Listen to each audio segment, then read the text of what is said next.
A poeira fina e avermelhada da periferia era a primeira coisa que Léo sentia ao acordar, e a última a se assentar sobre seus ombros cansados ao fim do dia. Seus pés descalços conheciam cada pedra solta, cada trecho de asfalto esburacado e cada atalho lamacento que serpenteava entre as casas de tijolos aparentes e telhados de zinco. A vida de Léo era um mosaico de pequenas batalhas diárias, travadas em um silêncio que o tornava quase invisível aos olhos do mundo. Ele vendia balas nos semáforos, mas seu olhar baixo e a voz mansa eram frequentemente engolidos pelo ronco dos motores e pela pressa dos motoristas. Para eles, Léo era apenas mais uma silhueta fugaz, uma parte da paisagem urbana que se aprende a ignorar.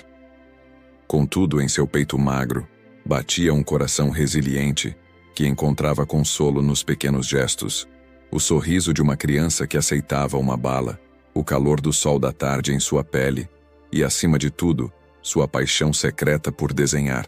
Com pedaços de carvão encontrados na rua, ele transformava os muros cinzentos do beco onde morava em telas para seus animais imaginários, traços cheios de uma vida que contrastava com a aridez ao seu redor.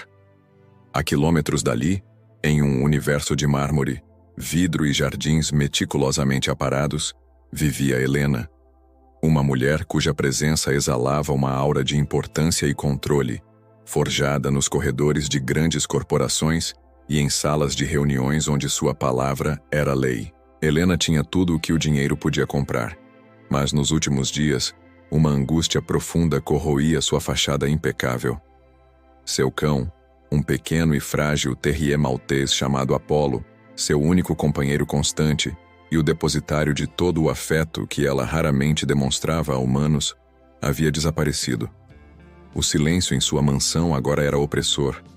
Cada eco nos corredores vazios parecia gritar a ausência do pequeno ser de pelos brancos. Ela mobilizou uma fortuna, espalhou cartazes com recompensas vultosas e contratou equipes de busca.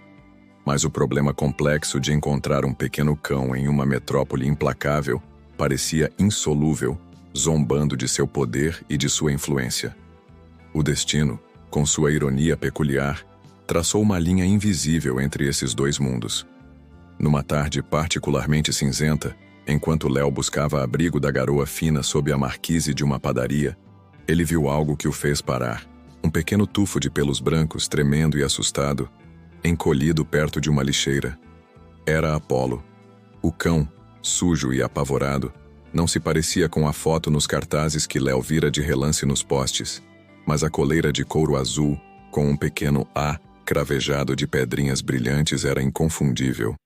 Com a paciência de quem entende o que é o medo, Léo se aproximou, estendendo a mão suja de fuligem e oferecendo um pedaço do seu pão. O cão, sentindo a gentileza em vez da ameaça, parou de tremer e lambeu seus dedos. Léo, com o coração acelerado, pegou o animal no colo, sentindo o pequeno corpo frágil contra o seu. Ele sabia o que tinha que fazer. Caminhou por horas até o endereço do cartaz, um bairro que ele só conhecia dos vidros dos carros que passavam por ele. Ao chegar no portão imponente, foi barrado pelo segurança. Através do vidro fumê do carro que saía da mansão, Helena, com o rosto marcado pela preocupação e os olhos fixos no celular, deu uma ordem seca ao motorista. "Resolva isso, não tenho tempo para pedintes." Ela lançou um olhar fugaz na direção do portão, vendo apenas um garoto sujo segurando um vira-lata qualquer. Para ela era mais uma falsa esperança, mais um aborrecimento.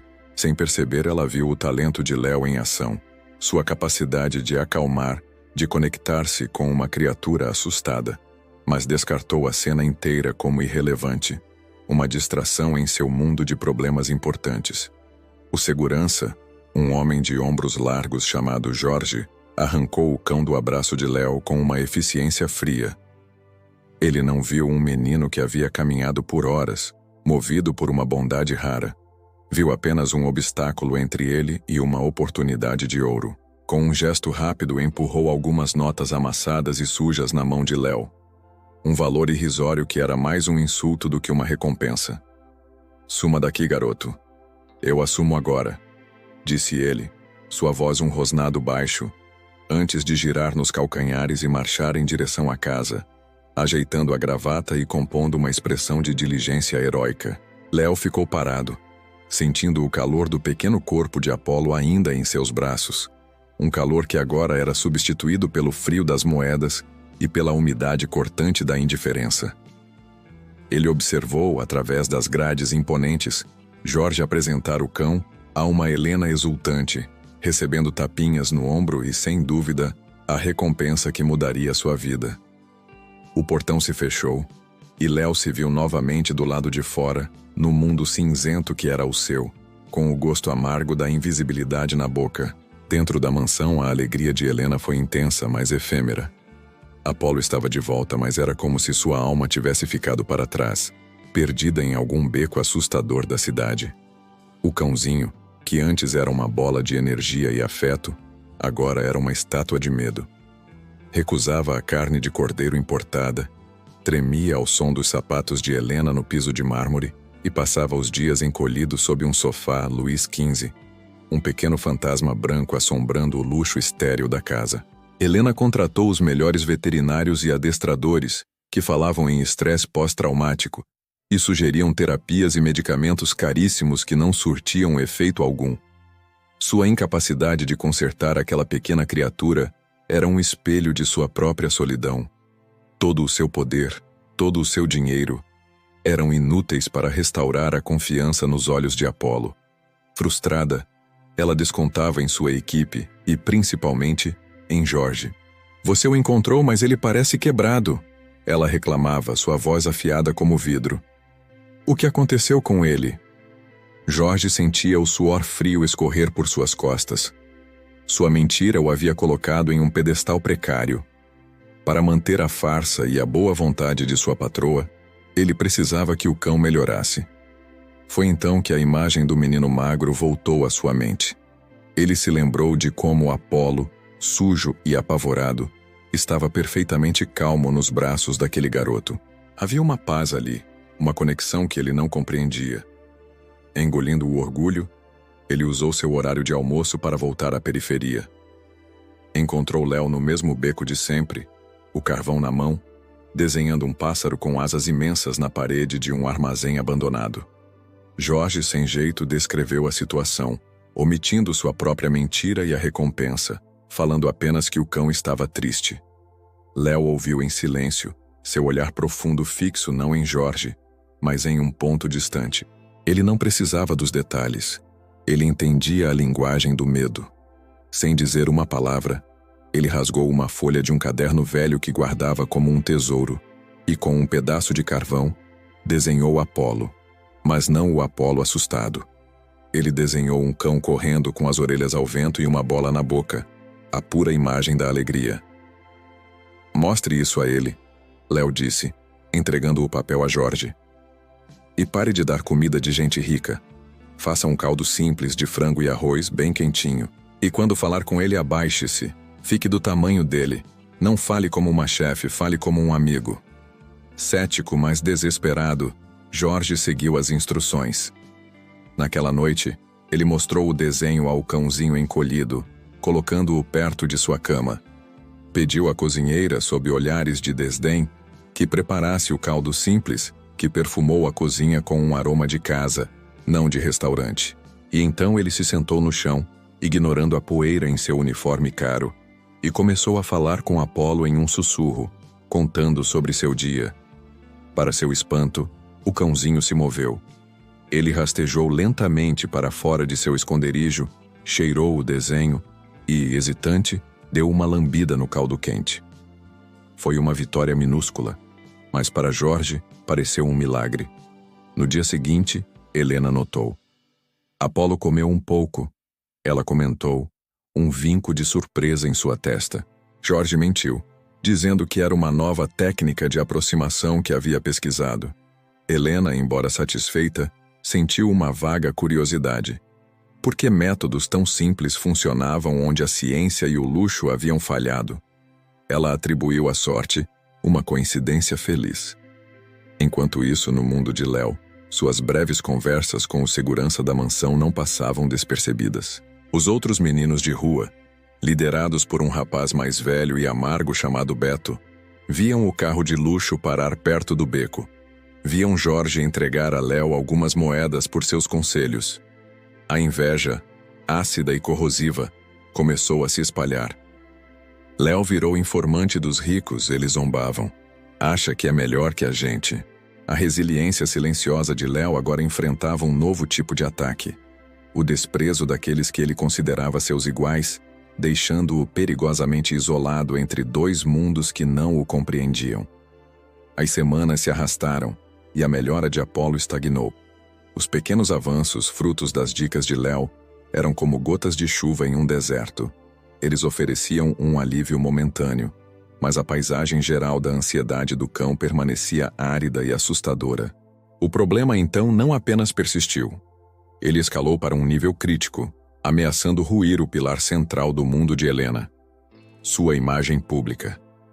Ela estava organizando uma gala de caridade em sua mansão, um evento de prestígio que era tanto sobre filantropia quanto sobre a consolidação de um negócio multimilionário. Reputações seriam forjadas e seladas entre taças de champanhe e sorrisos polidos. Durante os preparativos, o som agudo de um garfo caindo no chão foi o gatilho. Apolo, que estava deitado a seus pés, entrou em um estado de pânico absoluto. Ele disparou pela sala de estar como um borrão branco de puro terror, rasgando uma cortina de seda antiga e derrubando um vaso de cristal que se estilhaçou no chão com um barulho ensurdecedor. O ataque terminou com o cãozinho desmaiado sob o piano, o corpo pequeno e frágil tremendo violentamente. O veterinário, chamado às pressas, foi categórico. A única garantia de paz durante a gala seria sedar Apolo. A sugestão atingiu Helena como um soco. Drogar sua única fonte de afeto para preservar as aparências? A ideia a encheu de uma repulsa que beirava o desespero. A pressão agora era insuportável.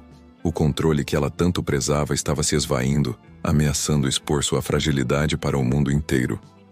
No universo paralelo de Léo, a pressão também se intensificava, mas de uma forma muito mais crua e pessoal. A inveja dos outros garotos de rua, personificada na figura de Beto, havia fermentado e se transformado em um veneno ativo. Eles não viam a compaixão de Léo, apenas a atenção que ele recebia do segurança engomado. Para eles, era uma traição. Uma noite, quando o ar da cidade estava pesado e úmido, eles o esperaram no beco. Não houve socos ou empurrões. A crueldade deles foi mais refinada, mais profunda. Enquanto dois garotos seguravam os braços finos de Léo, obrigando-o a assistir com os olhos arregalados de pavor, Beto pegou um balde com a água suja que se acumulava na sarjeta e, com um sorriso de escárnio, atirou-a contra o muro. A água imunda escorreu pela parede, transformando a galeria de animais de Léo, suas criaturas de carvão cheias de vida e esperança, em borrões disformes e tristes. O pássaro de asas imensas, o leão nobre, o retrato do Apolo feliz. Todos se dissolveram em uma mancha escura de nada. Arte não te dá o que comer, traidor, cuspiu Beto, o rosto contorcido de desprezo. Vamos ver se teus amigos ricos vão te dar um muro novo.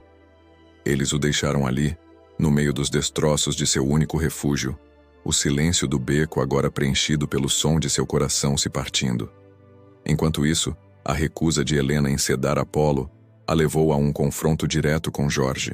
Em seu escritório, sob a luz fria de um abajur de design, ela o encurralou. Chega de evasivas, Jorge. Eu quero a verdade. De onde veio aquele caldo? Quem fez aquele desenho? Suas técnicas não estão mais funcionando. O que você fez de diferente naquela primeira semana? Sua voz, normalmente calma e imponente, estava carregada de uma urgência que desmontou as defesas do segurança. Ele gaguejou, tentou inventar novas mentiras, mas o olhar penetrante de Helena desfez cada uma delas. Finalmente, exausto e derrotado, ele confessou: Não fui eu, senhora. Foi o menino. Ele murmurou, as palavras saindo com dificuldade. O menino que encontrou o Apolo. Ele que me disse o que fazer. O desenho, o caldo. Foi tudo ideia dele. A confissão caiu no silêncio pesado da sala. Helena ficou imóvel, o cérebro processando a informação. O menino, ela repetiu, a voz perigosamente baixa, a imagem do garoto magro e sujo no portão, aquele que ela dispensara com um aceno de mão, voltou com uma clareza desconcertante. Uma peça se encaixou em outra, formando um quadro improvável. No dia seguinte, movida por um impulso que ela mesma não entendia, ela mandou seu motorista passar pelo bairro de Léo. De dentro do conforto blindado de seu carro, ela o viu. Ele estava sentado no chão do beco, de costas para a rua, olhando para a parede manchada, onde antes havia arte. Não havia ninguém com ele. Havia apenas uma solidão palpável, uma aura de derrota que ecoava em seu próprio peito. Naquele instante, Helena começou a suspeitar, com uma intuição crescente e avassaladora, que a solução para o seu problema desesperador não estava em sua vasta rede de contatos ou em sua fortuna, mas na alma daquele menino que o mundo, e principalmente ela, havia decidido ignorar. A noite da gala chegou como uma sentença. A mansão de Helena, normalmente um santuário de ordem e silêncio, pulsava com uma energia febril e dissonante. Cada arranjo de flores, cada taça de cristal polida, parecia zombar de seu caos interior. Incapaz de suportar a ideia de sedar Apolo, e assombrada pela imagem de Léo devastado em seu beco, ela tomou a decisão mais ilógica e desesperada de sua vida. Encontrou Jorge, e pela primeira vez, sua voz não continha ordem, mas uma súplica nua. Encontre o menino, ela disse, a fachada de controle finalmente rachada. Traga-o aqui, agora. Jorge, agora despido de sua arrogância e movido por um respeito relutante, encontrou Léo exatamente onde Helena o vira, um pequeno vulto de desolação. Ao ouvir o pedido, Léo balançou a cabeça, o olhar vazio fixo na parede manchada. A dor da traição de seus pares e a destruição de sua arte o haviam esvaziado. Mas Jorge, sentindo o peso daquela noite, insistiu, sua voz quebrando. Por favor, garoto, é o cachorro. Ele está sofrendo muito. Ele não vai aguentar o barulho. Por favor. A menção do sofrimento de Apolo foi a única coisa que poderia ter atravessado a névoa de apatia de Léo. Ele se levantou lentamente, um aceno quase imperceptível. Ele iria, não por Helena nem por Jorge, mas pelo pequeno ser trêmulo que, como ele, entendia o que era estar assustado e sozinho. Léo entrou na mansão pela porta dos fundos, um intruso silencioso em um mundo que não foi feito para ele. O cheiro de perfume caro e comida gourmet o sufocava. Helena o esperava na vasta cozinha de aço inoxidável, um contraste gritante com os sons abafados da festa que já começava. Ela parecia menor, despida de sua armadura de poder, os olhos revelando um medo que Léo conhecia bem. Eu não sei o que você faz, ela começou, a voz pouco mais que um sussurro. Eu não entendo, mas ele precisa de você. Fique aqui, por favor. Se algo acontecer. Léo apenas assentiu, seu silêncio antigo e profundo sendo a única resposta. Ele foi deixado em um pequeno escritório, o som da festa uma maré distante, um convidado invisível esperando por um desastre anunciado. E o desastre veio. O crescendo de música, risadas e conversas foi uma tortura para os ouvidos sensíveis de Apolo, trancado no quarto principal. Um garçom bem intencionado, ouvindo um gemido, abriu a porta apenas uma fresta. Foi o suficiente. Apolo disparou como uma flecha de pânico. Um borrão branco desceu a escadaria monumental, aterrissando no meio do salão de baile. O caos foi instantâneo e absoluto. Gritos agudos ecoaram. Uma bandeja de prata com taças de champanhe voou pelos ares, caindo com um estrondo metálico, e o som de vidro se partindo. A orquestra parou abruptamente. Encurralado por um círculo de gigantes em smoking e vestidos brilhantes, Apolo correu em círculos, latindo histericamente, o puro terror em seus olhos pequenos e escuros. A humilhação pública de Helena era completa. Seu rosto uma máscara de pânico congelado. Seus olhos encontraram os de Jorge em meio à multidão paralisada, e ela deu um aceno desesperado, quase imperceptível. Jorge correu e voltou segundos depois, abrindo caminho para Léo. O menino saiu das sombras do corredor de serviço e pisou no mármore polido. Um silêncio chocado caiu sobre o salão. O garoto sujo, com roupas gastas, no meio do evento mais exclusivo da cidade. Ignorando completamente as centenas de olhares, Léo só tinha olhos para Apolo. Ele não correu, não chamou. Com uma calma que parecia de outro mundo, ele simplesmente se sentou no chão, de pernas cruzadas, fazendo-se pequeno e inofensivo.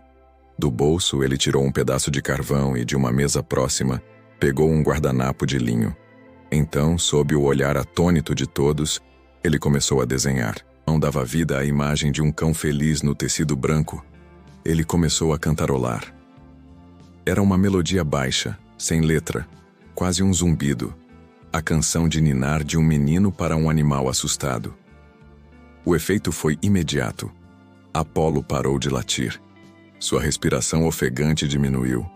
Ele se virou, os ouvidos alertas, e focou na ilha de paz que Léo havia criado no meio do pânico. Salão, passando por pernas em vestidos de seda e sapatos de verniz, e foi direto até o menino. Ele cheirou o guardanapo desenhado, e então, com um gemido baixo, empurrou a cabeça contra o peito de Léo e se aninhou em seu colo, finalmente quieto. Um suspiro coletivo percorreu o salão. A revelação foi pública, inegável e avassaladora.